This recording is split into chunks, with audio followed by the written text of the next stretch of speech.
Hey everybody, thanks for tuning in. The next 10 minutes are inspired by a pair of overalls and a conversation I haven't had yet. I hope you enjoy it. Welcome to the engine.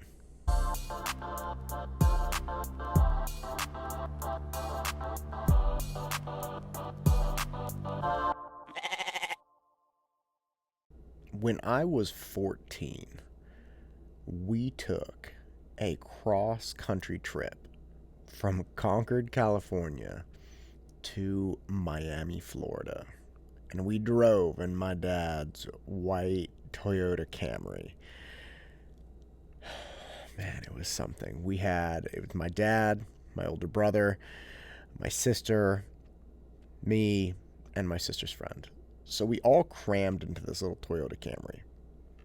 And we had so much luggage and stuff that my dad bought a bike rack and put the bike rack on the back of the car, and we strapped our giant luggage bags to the bike rack. And off we went, man. Now, it was summertime, so obviously, as we start going through the middle of the country, we hit these rainstorms and stuff, and all of our luggage is in the back, and it's just getting poured on. And and we were in such close quarters with each other the whole trip. And my dad had these ideas about learning Spanish while we were in the car. So he had these diplomatic language learning tapes. So we were saying things like "Donde está, la embassy?" I can't remember what it was, but it was all this diplomatic language that was supposed to allow you to learn how to speak Spanish in a way that would get you through a town on a political mission easily. It was so goofy. But the goofiest thing of the entire trip was my dad's overalls. So we're getting packed up in Concord, getting packed up, and we're all just like, I don't know, just not prepared for the week long stint in this car that we're about to spend. And my dad comes out of the house in these overalls. Now, mind you, it's summertime in Concord. I mean, Concord in summer is like 110 at 8 a.m. So my dad comes out in these overalls, but they're not full leg overalls.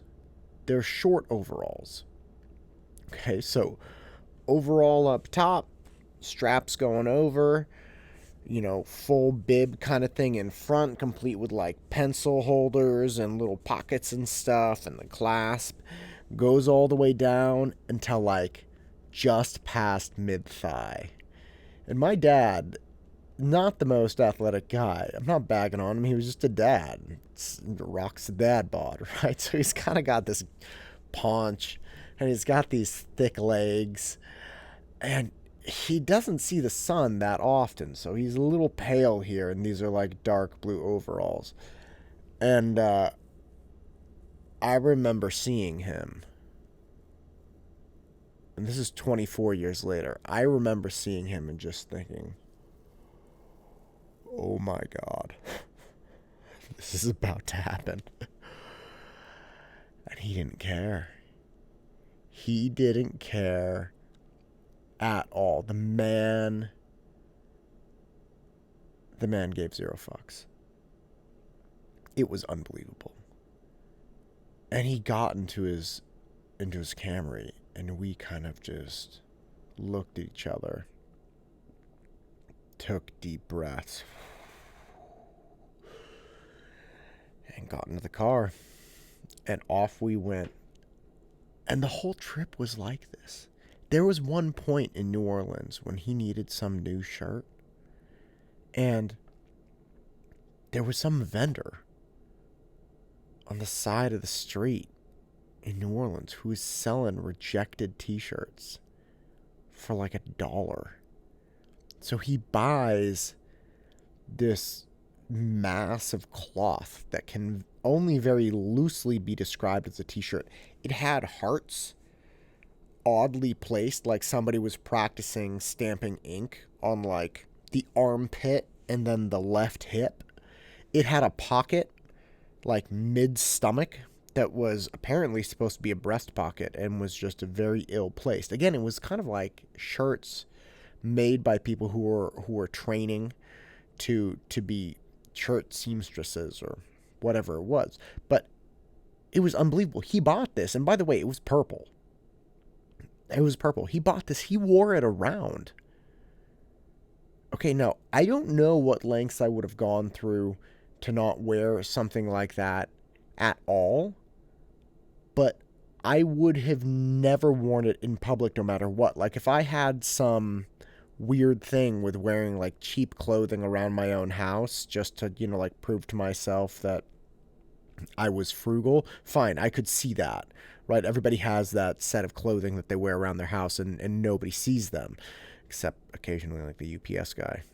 Unfortunate for that guy. But my dad was wearing this around New Orleans. Oh my God, what are you doing?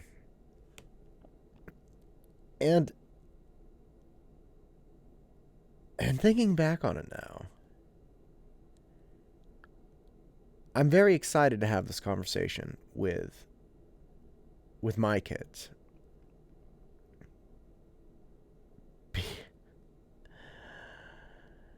Because here's the thing, my dad just doesn't care about fashion. Never has, never will. And I've never been a fashionable person, but I have cared about the way I look. Now, this is a pretty universal experience for young people looking at their parents. I mean, very frequently, young people are embarrassed to death by their parents. And the parents just seem to just not care at all. They're like, whatever. And the kids are just, oh my God, I can't even look at you. But here's the problem. It's because the kids are too insecure. My dad didn't care at all what other people thought of him, because he knew who he was. And from his standpoint, he got these overalls, and as undefendable as I would imagine they are, he wore them, and he didn't care, because he knew who he was. And the overalls did not change who he knew who he was. Same with the shirt. Walking around New Orleans, never going to see those people again, doesn't know any of them. He needed a shirt. His shirts were, for whatever reason, unacceptable at that point, and he felt compelled to trade $1 for this shirt. Fine. And more than anything, maybe he was actually doing it on purpose. That thought has not escaped me completely. It's entirely possible my dad was actually doing this on purpose to just take us to the point of just maximum embarrassment, where we like short circuit. We just can't even think about it anymore. It's like, it's been so embarrassing, we just don't even care. Perhaps that was it. Whatever it was, I think about that now. It's like, yeah, I don't care. I don't care what people think. I wear these goofy spandex bibs when I go cycling. I look like a goofball. I don't care. Right? I have my hair. It's all over the place sometimes. And my boys, they're not even that old. They're like 6 and 8, the old ones. They do their hair in the morning. They do it, and they want it to look handsome, and they just make fun of me for having my bad hair. I don't care. I know who I am. I know what I'm doing. I know where I'm going in my day. I don't care if somebody sees me occasionally like, wow, his hair is unruly. Yes, my hair is unruly.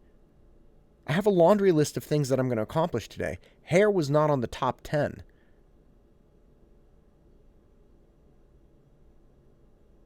My dad was actually going to Miami to do a hand fellowship. He was a doctor, a general surgeon, and he wanted to become a hand surgeon. So he moved to Miami for a year to become a hand specialist. You think my dad cared what his overalls looked like at that point? No, man. He didn't care at all. He was mid 40s on a mission. And I think about that. And I think about the conversation that I'm inevitably going to have with my kids about knowing what they're doing in their days, about knowing who they are, and about figuring out if who they are and what they're doing and what they're trying to accomplish should be overruled or sidetracked by what some unknown person may or may not think about the clothes they're wearing. I don't know what embarrassing thing I'm going to do to bring about this conversation, but it can't happen soon enough. Because the sooner my boys let go of worrying about all of the ridiculous imaginary things that other people may be thinking about them, the better off they're going to be. So the next time you think about that, next time you worry about something like that, and take precious time and energy away from the things you should be worrying about, you should take a step back. Maybe remember your parents, because odds are they've done something that seemed embarrassing to you, but that was really just them saying, I don't care. I have better things to worry about. And so should you. I'm Matt Todd, and this is the engine that drives me. Go out and crush it.